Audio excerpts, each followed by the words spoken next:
September 17th, 1788. The Austrian Empire is at war with the Ottomans.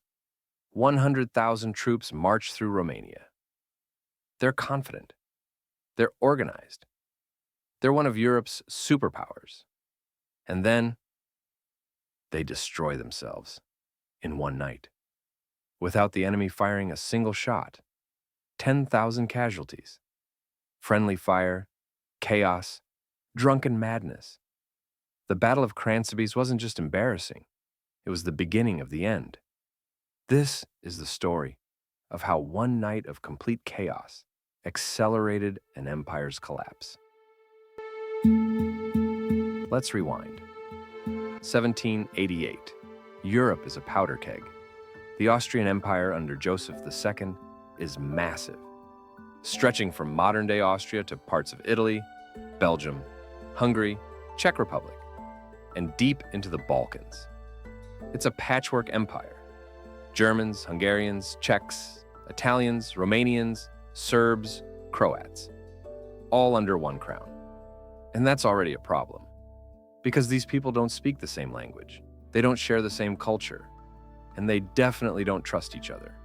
But Joseph II thinks he can hold it together. He's a reformer, an enlightened monarch.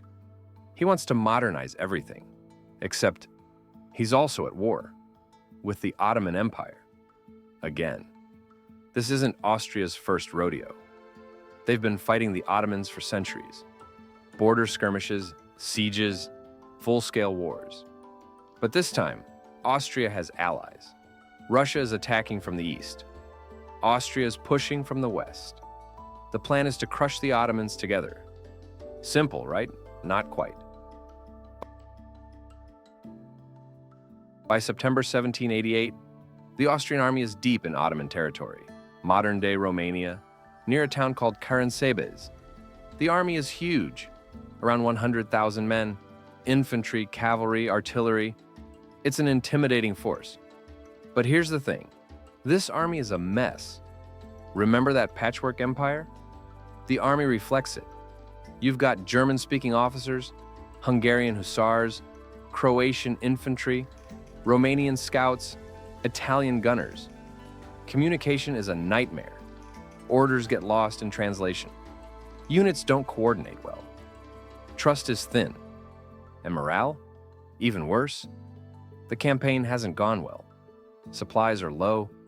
The men are tired, hungry, and frustrated. Oh, and there's disease. Dysentery, typhus, and other lovely conditions are ripping through the ranks. So picture this. A massive, multilingual, disease-ridden army trudging through hostile territory. What could possibly go wrong?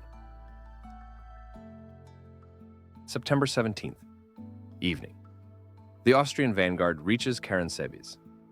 The main army is still a few miles behind. The vanguard is mostly hussars, light cavalry, Hungarians.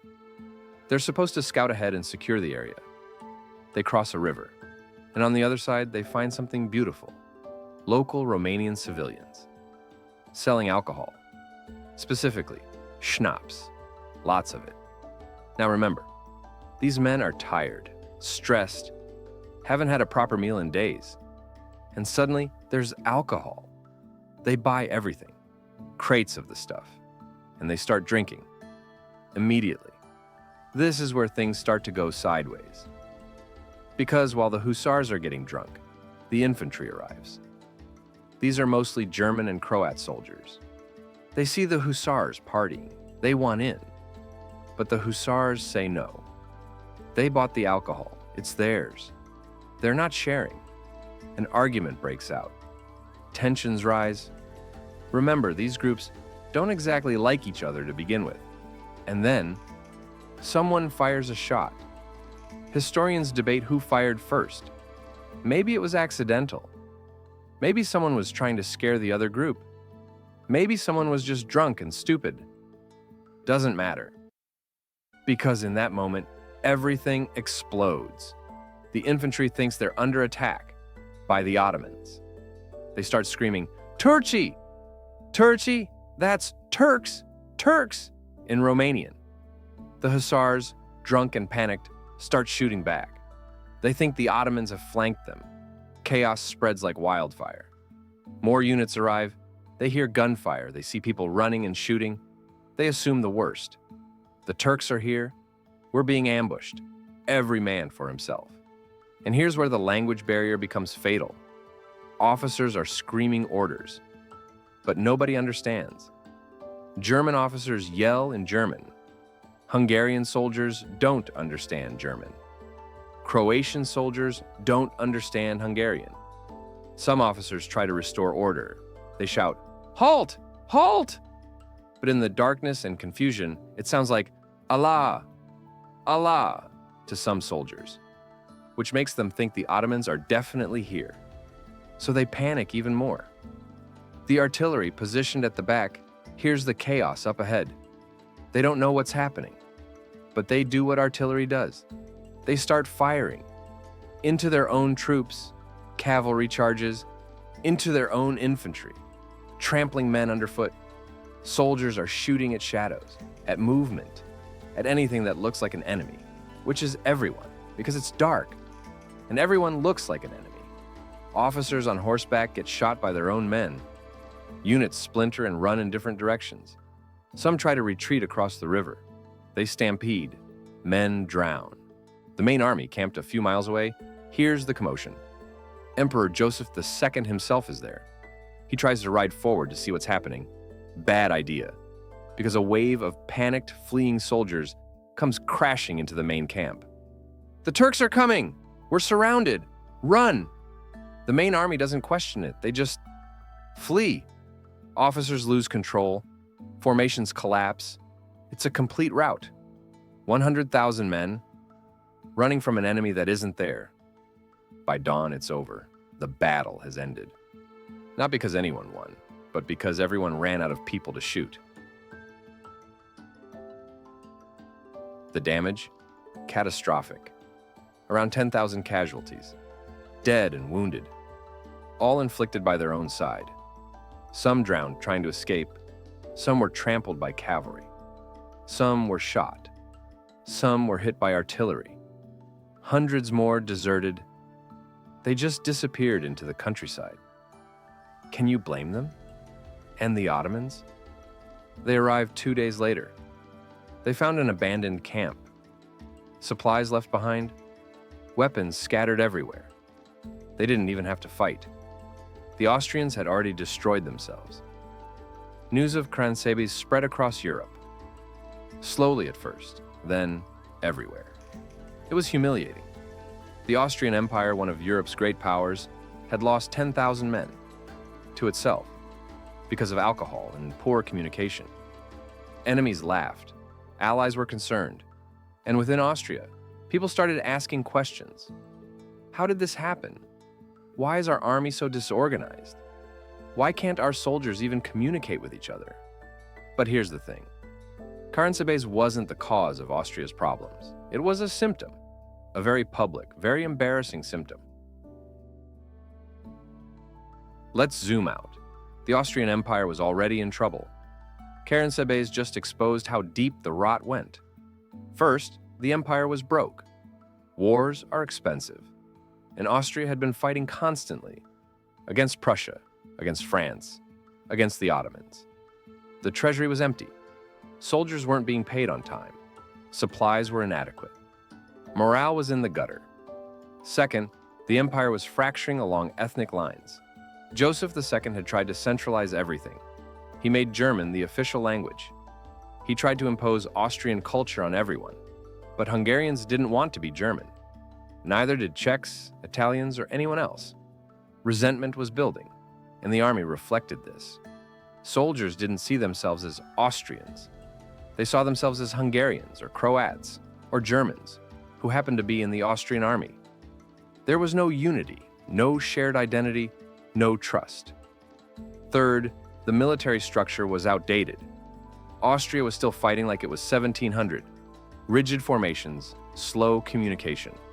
Aristocratic officers who bought their commissions. Meanwhile, other nations were modernizing. Prussia had reformed its military.